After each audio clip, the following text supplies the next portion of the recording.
Today on Rappler, Catholic bishops say those who voted for the RH bill are unfit for public office. It's going to be a big legal battle to figure out what our strategies are. Reproductive health advocate Carlos Celdran will appeal his guilty verdict for, quote, offending religious feelings. A new photo of kidnapped Australian Warren Rodwell, held by the Abu Sayyaf, is posted on Facebook.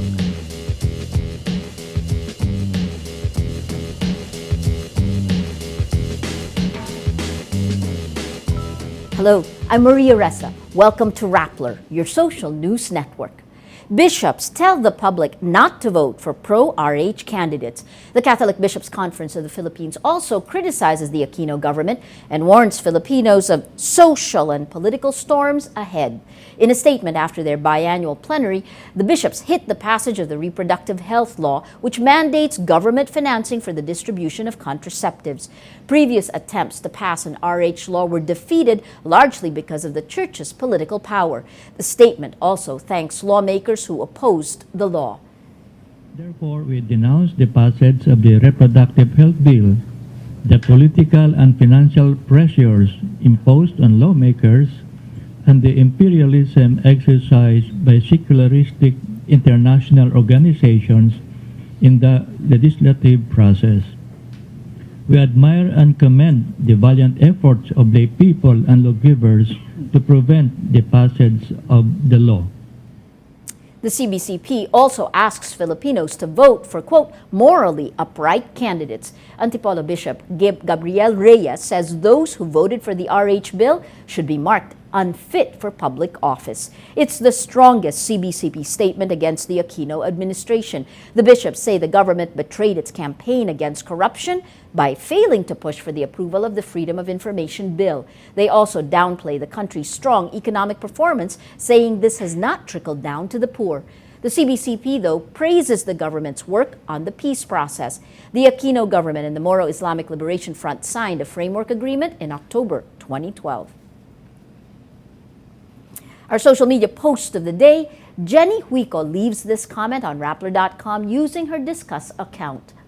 Quote, I don't listen to what the bishops say anymore. They've turned a deaf ear to the real sentiments of the majority of their faithful. Outspoken reproductive health advocate Carlos Celdran is not only willing to challenge institutions and ideas, but the law itself. Celdran believes his guilty verdict and the jail sentence threatens his right to free speech and everyone else's.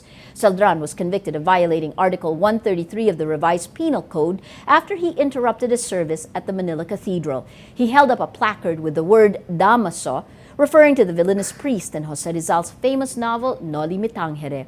Celdran will appeal the guilty verdict and hopes he may overturn Article 133 in the process. Celdran says if necessary, he's ready to take the fight to the Supreme Court. It's going to be a big fight, so I guess I'm keeping as calm as I can and bracing myself for what comes ahead. It's going to be a big legal battle to figure out what our strategies are. President Aquino weighs in on the charge and says Celdran deserves forgiveness. He says, if our priests and members of religious orders follow the example of the Holy Pope, the Church could forgive Mr. Celdran so that we can move on. The administration ticket starts airing its TV and radio commercials on Monday, 3 weeks behind its rival United Nationalist Alliance, or UNA. The ad reveals its strategy to win, capitalize on Aquino's popularity, and hope this will transfer to his candidates. Ang Team Pinoy, mga tunay na tweet sa daang matuwid. Sa daang pagkakatiwalaan. The 45-second ad introduces the administration ticket as Team Pinoy. A voiceover from President Aquino names the candidates as they appear on camera.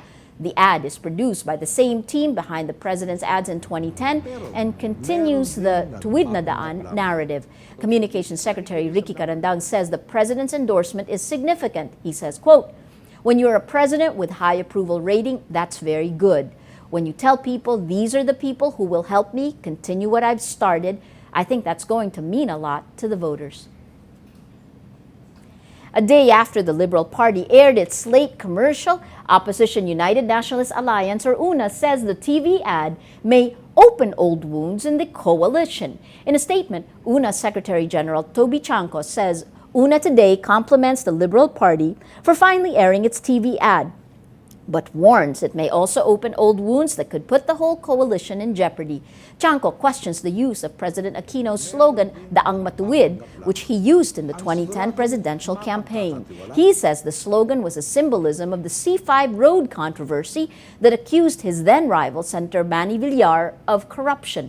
Villar's wife, former Las Piñas Representative Cynthia Villar, is running under the Team Pinoy banner. The Villars say they have buried past issues with the Aquino campaign. What's in a name? Descendants of prominent names in politics admit it's an advantage. Natasha Gutierrez reports. Ms. Grace. Aquino, Angara, Poe. All familiar last names, all senatorial candidates.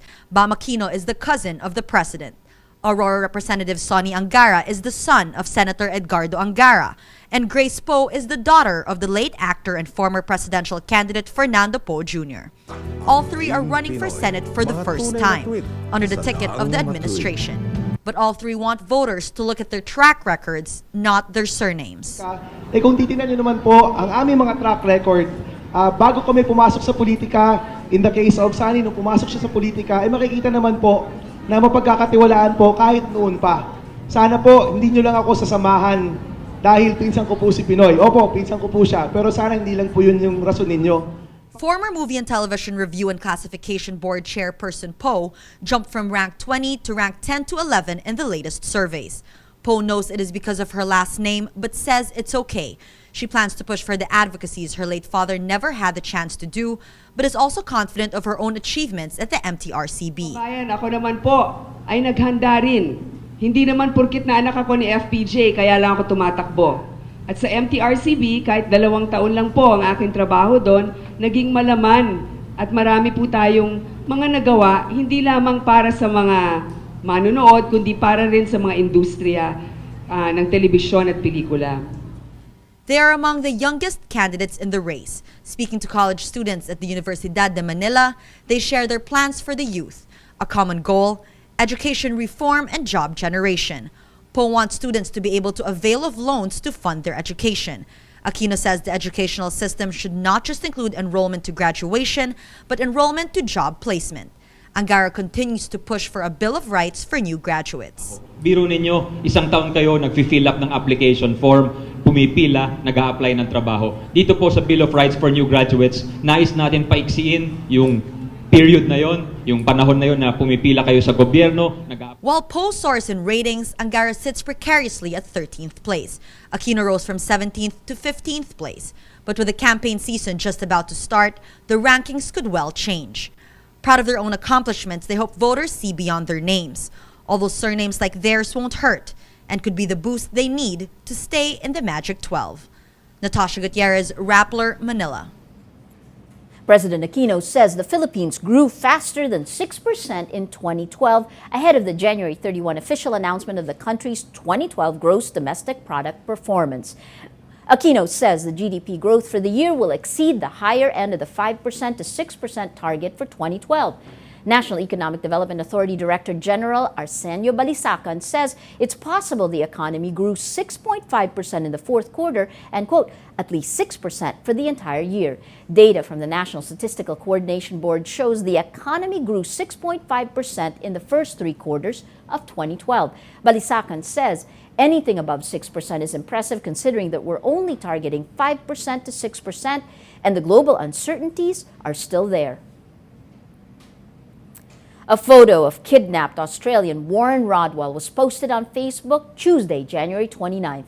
Claiming to be from Al-Harakatul Al-Islamiyah, the formal name of the Abu Sayyaf, the photo shows a visibly thinner Rodwell who has been held for ransom in the jungles of Basilan in the southern Philippines for more than a year. 3 armed masked men stand to his left and right. Rodwell is holding a newspaper, apparently from January 25. Filipino intelligence sources contacted by Rappler verified the photograph is real.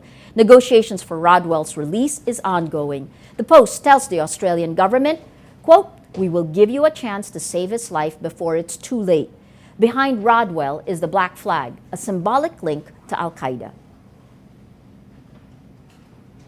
Well, let's now look at Rappler's Wrap for today, a list of the 10 most important events around the world you shouldn't miss. At number 5, friends and family members say farewell to 231 killed in the January 27 nightclub fire in South Brazil. On Monday, police arrested 2 owners of the Kiss Club and a pair of musicians who starred in the pyrotechnic show. The fireworks are blamed for sparking the inferno in the university town of Santa Maria. The club did not have valid operating permits, and its emergency exits led only to the main entrance, which became a deadly bottleneck. Most of the victims died of smoke inhalation.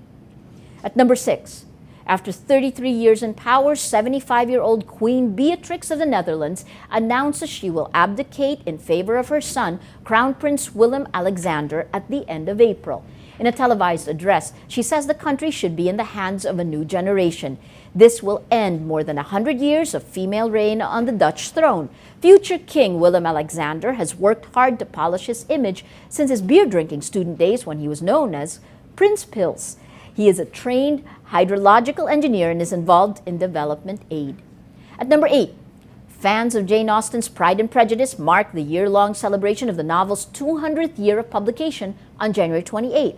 One of fiction's most popular couples are commemorated in a 12-hour readathon, BBC's reconstruction of the Netherfield Ball, and Twitter posts of favorite lines from the book.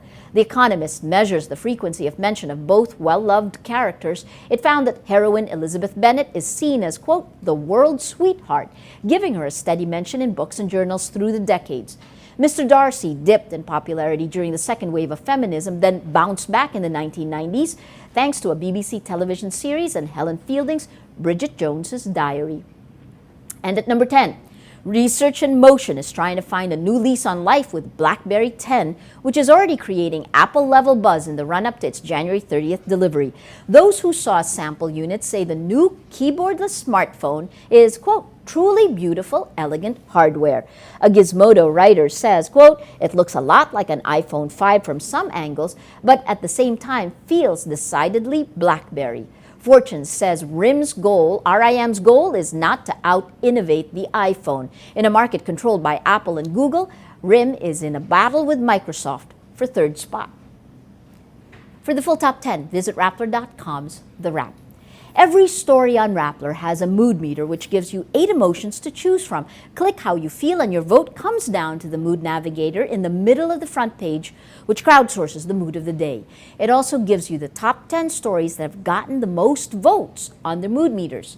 If we take a look today, today's top story: after the plenary, CBCP blasts the Aquino government, 49% angry, 36% annoyed, and 2 big red spots, both around Carlos Celdran. Law used against Celdran, outdated, obsolete, 5% happy, 6% amused, 5% sad, 3% annoyed, 77% angry. And the story that's gotten the most number of votes on the mood meter: Carlos Celdran found guilty of offending religious feelings, 77% angry, contributing to the mood of the day.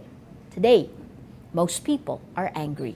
Well, that's Rappler's Newscast for today, Tuesday, January 29th, 2013. Visit Rappler.com and watch our newscast Monday to Friday.